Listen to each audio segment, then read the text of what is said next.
Chers téléspectateurs du micro du Pasteur Bobo, partout où vous êtes à travers le monde, nous vous disons bonjour ou bonsoir. Ça dépend de l'heure à laquelle vous nous regardez. C'est Overez en Belgique. Nous sommes avec Bishop Claudio, que vous aimez tant. Bishop Claudio, que vous connaissez.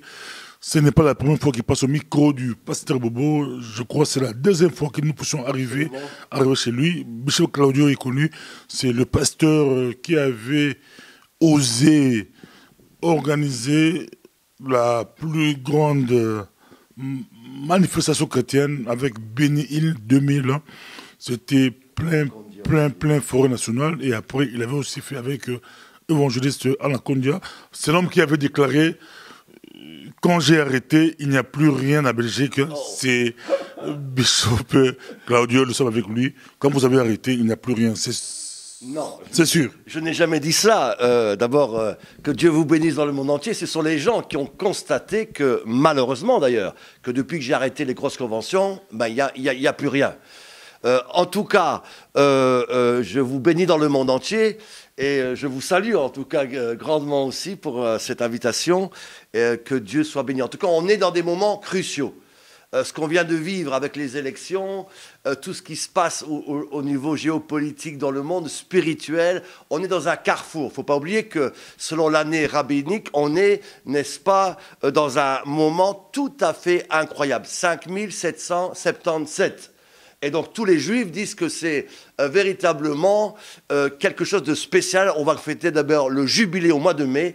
Et tous les rabbins dans le monde entier disent que cette année que nous vivons est une année puissante. On vient de le voir avec ces élections, comme vous savez, qui ont surpris plus d'un. D'abord, j'aimerais quand même rappeler qu'un mois et demi avant les élections, parce que je sais que c'est pour cela, entre autres, que vous venez ici me rencontrer, eh bien, j'avais déclaré, on peut le voir sur touchchannel.org, on peut le voir sur TV La Foi en Jésus, on va le voir maintenant avec TV Pasteur Bobo, un mois et demi avant que les élections soient faites, eh bien, j'avais déclaré... Hillary allait gagner. Non, j'avais déclaré que le monsieur Donald Trump allait devenir président.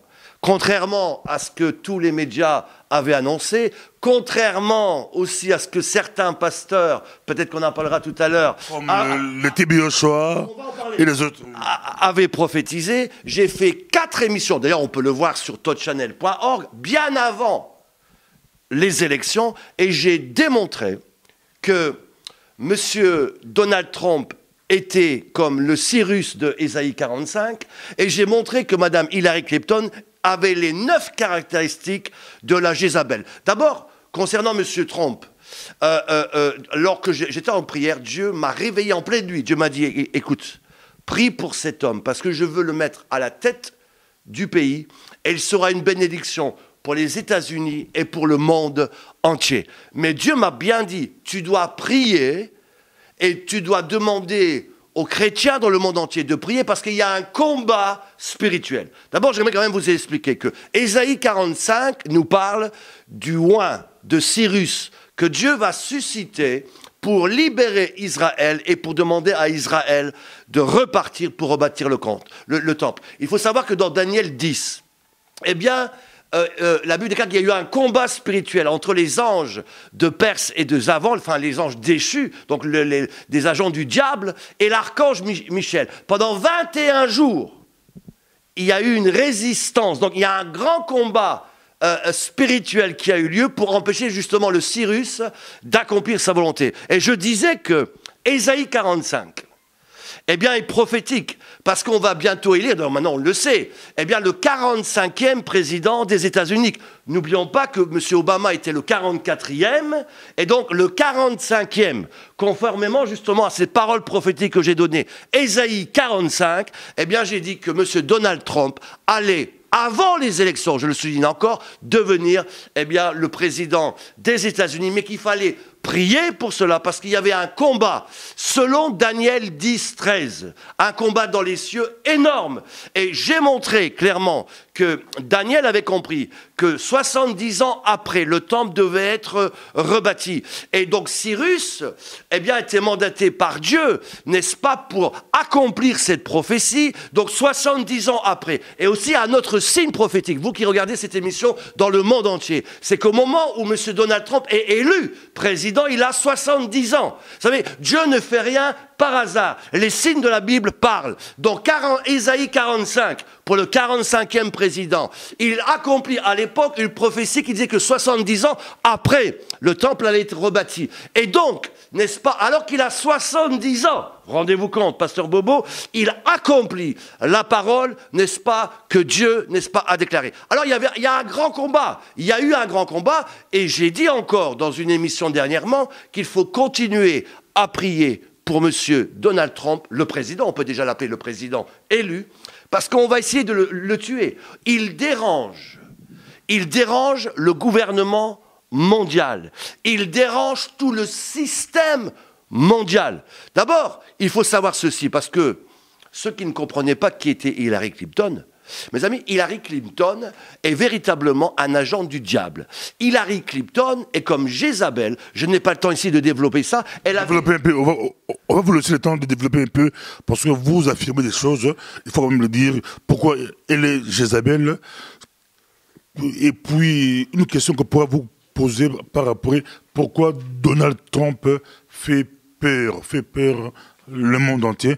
Mais pour vous, c'est Dieu qui vous a dit que c'est lui? Pourquoi Dieu a besoin d'un homme comme Trump? Et pourquoi le monde a peur de lui? Et pourquoi Hillary? Quels sont les signes qu'on pourra dire que Hillary Clinton est Jézabel? D'abord, de nouveau, il faut aller sur mes émissions que j'ai fait précédemment. Ici, c'est un peu BTV Gospel, on dit 100% chrétien. On vous suit, c'est la première chaîne chrétienne maintenant dans la diaspora. Amen. On vous suit. Expliquez-nous, beaucoup de personnes vous suivent.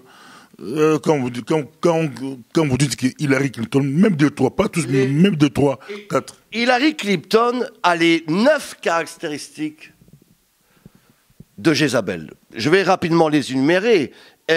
Une Jézabel, ici en tout cas c'est une femme, mais sachez-le, c'est un esprit qui utilise les hommes comme les femmes. En tout cas ici, en tant que Madame Clinton, lorsqu'elle est femme, elle se marie toujours avec un homme d'influence.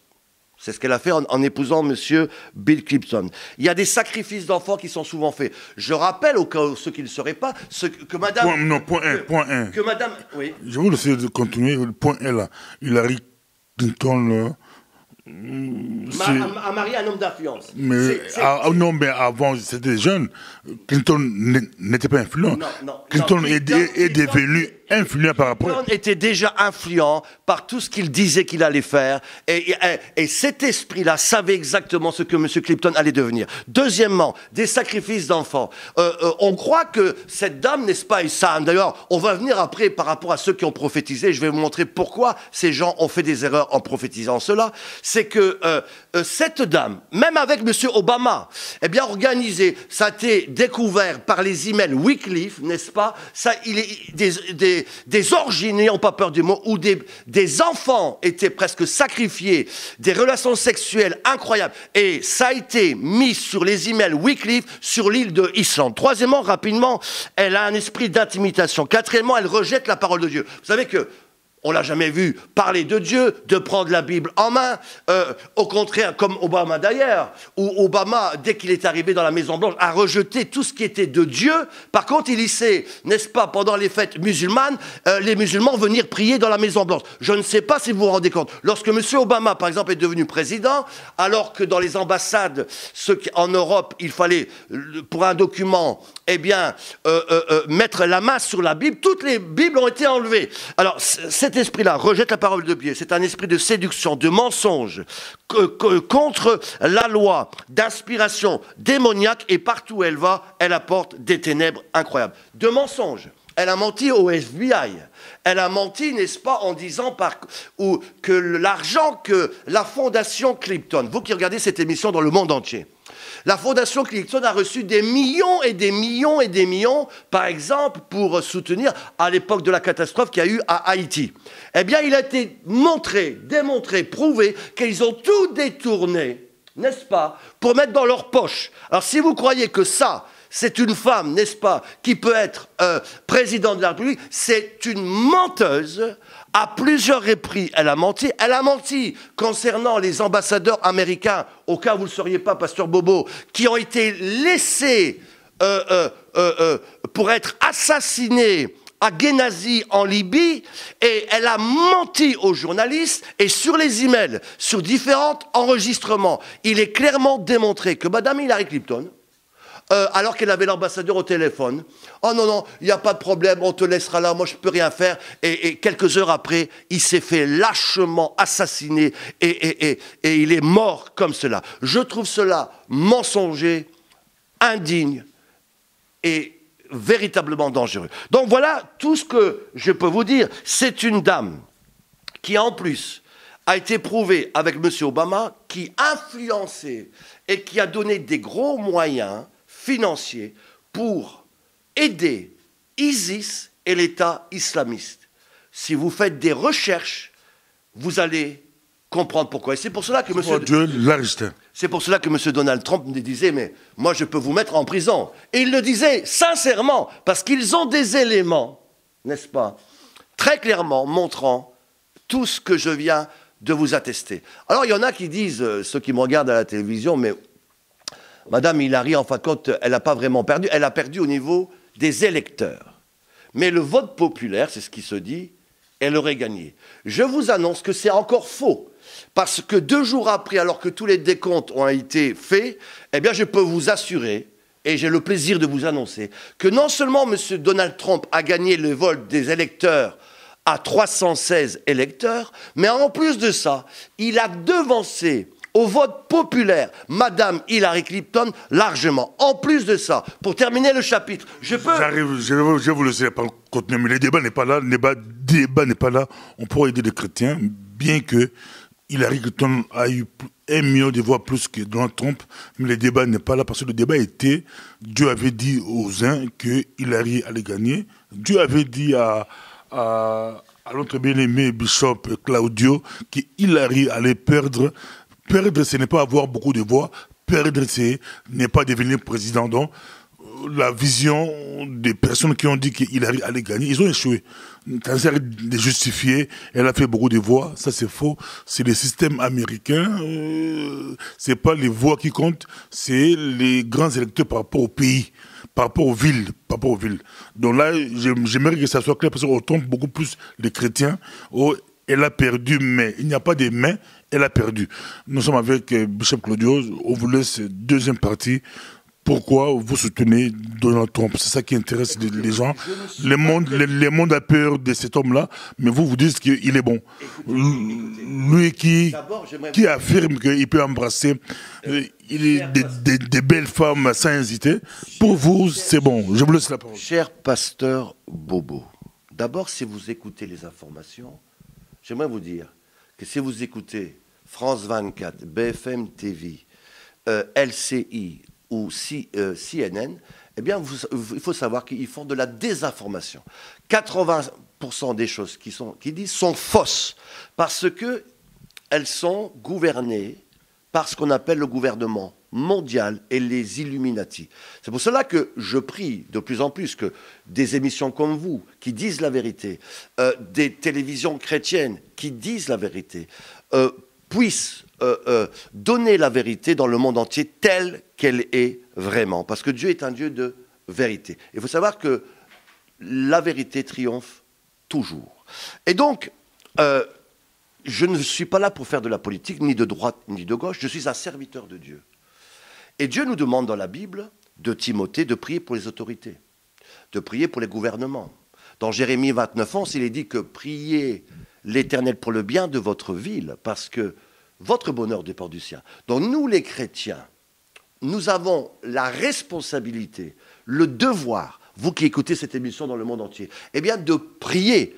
Prier pour les pays, prier pour les gouvernements, prier pour les autorités religieuses, spirituelles, politiques et dans les affaires. C'est notre devoir. On se rend compte que l'Église, excusez-moi de vous dire, a baissé les bras. L'Église ne prie plus, l'Église n'intercède plus. Et j'aime à dire que l'état dans lequel... Pourquoi vous soutenez Donald Trump? L'état dans lequel est l'Église, c'est parce qu'elle ne prie pas assez pour leur pays. Plus une Église est faible, plus le mal prend le contrôle d'un pays. Alors, pourquoi Donald Trump? C'est Dieu qui m'a révélé. Dieu m'a dit, prie pour Donald Trump. Il y a un combat. Et je veux utiliser cet homme pour purifier la Maison Blanche, pour mettre de l'ordre, n'est-ce pas, dans toute chose. Quand vous me dites, oh, mais cet homme qui aime les femmes... Mais attendez, cet homme-là, d'abord, n'était pas chrétien. Cet homme-là était un homme d'affaires. Cet homme-là faisait du show business. De la même manière comme Cyrus dans la Bible, Dieu l'a oint alors qu'il ne faisait même pas partie du peuple de Dieu pour une mission. Mais je vous annonce que depuis qu'il a accepté la candidature, eh bien qu'on a commencé à prier, à intercéder dans le monde entier, il s'est donné à Christ. Il a changé sa vie. Plusieurs pasteurs, dont certains que je connais, comme Paul Goulet, Dallas, eh bien, l'ont reçu dans l'église. Il s'est repenti, il a dit, Seigneur, je te donne ma vie. J'ai besoin de toi, n'est-ce pas? C'est pas des stratégies évangéliques pour gagner l'électorat chrétien, Bishop Claudio. Il a dit publiquement, il a pris sa Bible en main, il a été dans le nombre d'églises, le nombre de pasteurs aujourd'hui qui soutiennent Donald Trump. Il vient de nommer un vice-président né de nouveau qui parle en langue. Il est en train de nommer un conseil, n'est-ce pas, d'hommes de Dieu qui est en train de prendre place. Écoutez-moi bien, il y a un combat, un enjeu terrible spirituel. L'Église ne comprend pas, les pasteurs ne comprennent pas. Il y a un enjeu. Rendez-vous compte que si Hillary Clinton était présidente, c'était directement la guerre avec la Russie. Parce que M. Poutine avait dit que si c'était Hillary, eh bien, il attaquait les États-Unis. Parce que Mme Hillary Clinton n'arrêtait pas de critiquer M. Poutine. Ne parlons pas d'Israël. Ne parlons pas des guerres. Vous qui êtes d'origine africaine, qui regardez cette émission, Mme Hillary Clinton a provoqué les guerres en Irak, a provoqué les guerres en Libye, a provoqué les guerres en Côte d'Ivoire. Et vous voulez soutenir une femme qui est une vate en guerre, qui ne veut que le sang des gens, qui a sous sa conscience des milliers, voire des millions de morts. Et je ne comprends pas comment même, sans même révélation, eh bien on puisse prier pour cette femme et en plus déclarer qu'elle va devenir présidente. Parce que quand même, d'abord, revenons un peu à tous ceux qui ont prophétisé que Hillary allait être présidente. D'abord, pasteur Bobo, franchement... Moi, si je suis un homme de Dieu, pour prophétiser que Hillary Clinton va devenir présidente, d'abord, il ne faut pas vraiment être prophète, parce que tout le monde... Qui ont prophétisé d'abord? Qui ont prophétisé? Tout le monde disait qu'elle allait être présidente, il n'y avait même pas de vote à faire, qu'elle avait gagné d'avance, que tous les médias le disaient, tout le monde les disait, même beaucoup de chrétiens disaient d'avance qu'elle va devenir présidente. Alors, de prophétiser qu'elle allait devenir présidente, bon, ben, c'était pas un grand risque.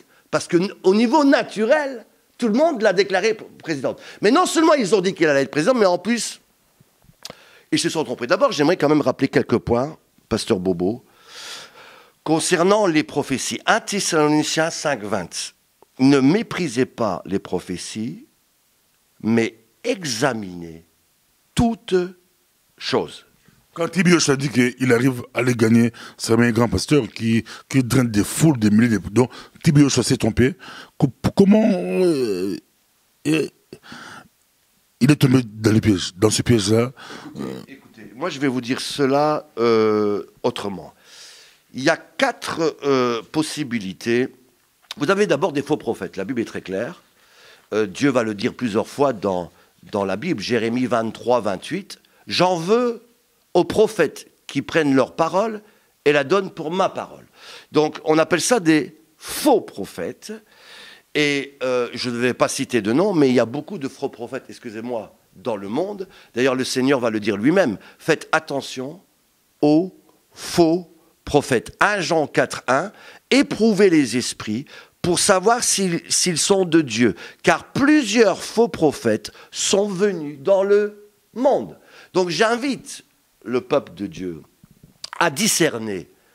Et pas parce que quelqu'un prophétise qu'il est automatiquement de Dieu. Donc, premièrement, on a des faux prophètes. Deuxièmement, on a ce qu'on appelle la catégorie des prophètes corrompus. Je vous donne un exemple. Par exemple, dans Balaam et Balak, au nombre 23, 7, on voit un homme qui disait pourtant des paroles de Dieu. On se souvient de cet exemple avec Balaam. Mais Balaam a été corrompu par Balak, où Balak lui a offert de l'argent pour qu'au lieu de bénir Israël, vous qui regardez cette émission dans le monde entier, eh bien, il puisse maudire Israël. Donc voilà un voyant, on les appelait à l'époque des voyants, un prophète qui recevait des choses de Dieu, mais a été corrompu par de l'argent. J'appelle ça les prophètes corrompus. Excusez-moi de vous dire, plein de prophètes, on leur donne, je vais te donner ma dîme, 100 000 $, 10 000 $, et on prophétise n'importe quoi. Ça a encore lieu à Bruxelles, où on a prophétisé, je préfère même pas le dire, vous serez madame la première dame du pays. Je leur ai dit, ce sont des prophètes de malheur, hein, parce qu'ils recevaient des enveloppes. Je suis désolé, c'est pour moi pas des hommes de Dieu non plus. J'appelle ça des hommes qui ont bien commencé, mais qui sont complètement disqualifiés. Il ne faut pas mélanger Jérémie 23, 28, la paille et le frémont. Donc ce sont des prophètes, n'est-ce pas, qui mélangent leurs pensées avec les pensées de Dieu. Et puis quatrièmement, il y a ceux qui n'ont pas du tout compris ce que Dieu faisait et qui peuvent se tromper. Et voilà donc les 4 catégories. En tout cas, il y a un combat spirituel énorme. J'encourage le peuple de Dieu à continuer de prier pour M. Donald Trump. Parce qu'il est clairement dit, n'est-ce pas, que dans le psaume 2, les rois de la terre se liguent contre eux. Pourquoi on est contre M. Trump? Parce que justement, il va à contre-courant de ce que le monde a décidé. Et je crois que, même si c'est vrai que la Bible déclare que ce qui doit arriver arrivera, les temps vont devenir très difficiles. Mais je pense que l'Église n'était pas prête. Et que Dieu veut donner un répit avec M. Donald Trump pour que l'Église se réveille dans le monde entier. Et après seulement viendra la fin. L'Église n'est pas prête et c'est pour cela que Dieu permet que M. Donald Trump arrive pour secouer, n'est-ce pas, le cocotier du monde et de faire aussi que les pasteurs aux États-Unis puissent reprendre de la force et dans le monde entier et aussi pour bénir Israël. On va voir, mais j'encourage encore, selon Daniel 10, vous qui regardez cette émission dans le monde entier, le bishop, que Dieu vous salue, n'est-ce pas, de continuer à prier. Il y a un combat, il y a des enjeux géopolitiques énormes. Et beaucoup de chrétiens sont aveuglés. Beaucoup de chrétiens, n'est-ce pas, sont disqualifiés. Beaucoup de chrétiens, ou soi-disant pasteurs ou prophètes, sont à côté, ne marchent pas dans la vérité. Et c'est pour cela que ça crée un désordre sans précédent aujourd'hui dans le monde entier. J'aimerais quand même me rappeler que lorsque je donne une parole, elle s'est accomplie. J'ai prophétisé sur Laurent Gbagbo en 2003, ça s'est accompli. J'ai prophétisé, n'est-ce pas? Gbagbo serait imposant.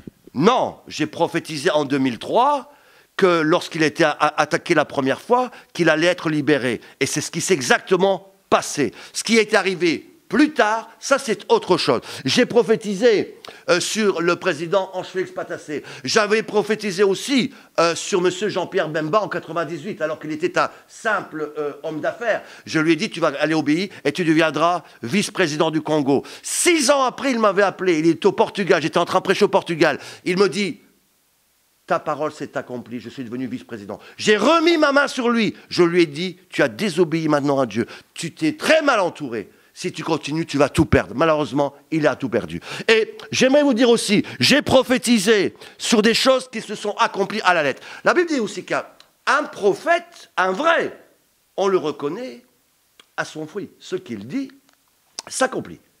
Et donc, on doit être prudent. Mais de toute manière, je répète, on doit examiner les Écritures, examiner les prophéties, et en plus, même les vrais prophètes, on prophétise en partie, donc on doit toujours être prudent. Moi, j'ai clairement dit, Dieu m'a réveillé et m'a dit, prie pour cet homme parce que je veux le mettre à la tête, mais il y a un combat spirituel. C'est ce que j'ai fait. Merci beaucoup, Bishop Claudio. Mais que répondez-vous à ce que vous disiez aussi que Bishop Claudio aussi, bien que vous avez réussi sur Trump, dans notre on dit, vous aussi vous donnez des fausses prophéties. Bon, alors que ces gens viennent me voir. Vous savez, il y a beaucoup de gens qui me critiquent parce que d'abord ils sont jaloux de ce que j'ai fait en Belgique, en Europe, jaloux de ce que j'étais ami de grands ministères que j'ai voyagé dans le monde entier, et ils sont encore jaloux aujourd'hui. Il y en a qui voulaient presque voir ma mort. Mais écoutez, vous savez, quand Dieu oint quelqu'un, il y a des combats. Comme dans le psaume 2, la Bible déclare pourquoi c'est une lutte, pourquoi vous critiquez, vous levez. Vous savez ce qui se passe? Dieu dans son ciel, il rigole. Eh bien, moi, je suis calme, je suis confiant. Malgré toutes ces années, je suis toujours debout. Là, on a démarré une église où personne ne voulait la démarrer, à Overès. Les gens disaient non, c'est pas possible. C'est en train d'exploser. Je viens d'ouvrir une nouvelle église dans le nord de la France, donc tous les dimanches à 17h à Denain. Je suis dans le nord de la France, tous les dimanches matin à 11h, ici à la porte de Bruxelles. On est en train d'ouvrir une église bientôt près de Monaco. Ne parlons pas des églises centres apostoliques de Jubilé qu'on me demande de nous ouvrir en Afrique. On n'arrête pas de travailler, d'ouvrir des églises. Église ethnique ou église multiraciale? Écoutez, je vous avais déjà répondu, je pense, dans une émission. Je ne crois plus dans les églises ethniques. Les églises ethniques étaient des églises que Dieu a permis il y a 20 ans, il y a 15 ans. Mais aujourd'hui, quand même, ceux qui sont là depuis au moins 10, 15 ans devraient s'adapter. Bien non, on se rend compte que les églises se renferment de plus en plus vers elles. On assiste à des églises que congolaises, que rwandaises, que brésiliennes, qu'hispanophones. Et c'est incroyable. Et on assiste à ça en Belgique, en France, partout en Europe. Laissez-moi terminer. Et on dit que c'est l'œuvre de Dieu. Je suis désolé, ça devient des églises sectaires. Le plan de Dieu, d'abord, ces églises-là n'impactent nullement. Ils restent entre elles. Il n'y a même pas un Belge, même pas un Français dans leurs églises. Elles impactent rien du tout. Elles n'ont aucun impact spirituel, aucune autorité. Je m'excuse de vous le dire. Donc, le plan de Dieu, c'est qu'aujourd'hui, les églises deviennent, n'est-ce pas, multiculturelles. D'abord, est-ce que vous croyez, vous, que dans le royaume de Dieu, on va voir que les Congolais, que les Italiens, ou que les Français, ou que les Belges? Non! Ça sera un rassemblement d'hommes, de femmes qui sont nés de nouveau, qui aiment le Seigneur de tout leur cœur. Et ça s'appelle le peuple de Dieu, c'est la nouvelle famille de Dieu. MPB TV Gospel 100% chrétien, première chaîne chrétienne de la diaspora congolaise. Ici, on dit il faut que ce soit multiracial, multiculturel. Boucher Claudio dit, depuis qu'il a arrêté, tout s'est arrêté, parce que lui, quand il a fait Béni Hill, c'était multiracial. Mais tu as aussi profité de l'onction de Béni Hill, parce que lui, quand il vient, c'est multiracial. Vous critiquez les autres, il faut des campagnes ethniques, où on voit que des Rwandais, des Congolais, des Italiens, des Roumains, des campagnes ethniques, mais quand vous faites, c'était multiracial. Parce que la qualité de vos orateurs. Quand Béni il arrive, c'est pas que des Congolais, c'est pas que des Belges, c'est pas que des Français, c'est tout le monde qui arrive. Mais tout le monde mais c'est l'orateur, c'est pas vous, c'est l'orateur. Quand tu vois Anacondia... C'est faux, Pasteur Bobo, parce que là, si vous venez à l'église, ici à Overès, c'est une église complètement multiculturelle, et j'aimerais vous dire que plus de la moitié sont belges. Que quand vous allez dans le nord de la France, ce sont que des Français. Excusez-moi, quand vous voyez à Paris, par exemple, des soi-disant nouvelles églises qui se créent, et congolaises, d'abord, je peux vous dire qu'elles ne se créent pas. Il n'y a aucune croissance de l'église. Ce sont des divisions. Hein, on se divise, on se tape dessus. Il n'y a aucune croissance. On vous raconte des bêtises, vous qui regardez cette émission dans le monde entier. Il n'y a pas de croissance dans les églises, excusez-moi. Non, ce ne sont que des divisions à Bruxelles. On divise là, on prend 100 là, on démarre là-bas, et après les pasteurs ne se parlent plus. Non, j'appelle pas ça le royaume de Dieu, Pasteur Bobo. J'appelle pas ça la croissance du Seigneur. J'appelle pas ça la gloire de Dieu. J'appelle ça, excusez-moi, du bac à sable. Et Dieu, n'est-ce pas, va bientôt mettre de l'ordre, parce qu'on ne peut plus continuer comme ça. Le royaume de Dieu, c'est la paix, c'est l'unité, c'est la fraternité, c'est le rassemblement de tous les vrais chrétiens dans le monde entier. Merci beaucoup, c'était un MPB TV Gospel à Overès, chez les Bishop Claudio. Il n'a pas sa langue dans les poches. Merci beaucoup. Que Dieu vous bénisse. C'est un homme de vérité. La vérité souvent dérange. En tout cas, que Dieu vous bénisse dans le monde entier. Je vous aime. Allez sur notre site touchchannel.org. Shalom. Shalom. Merci.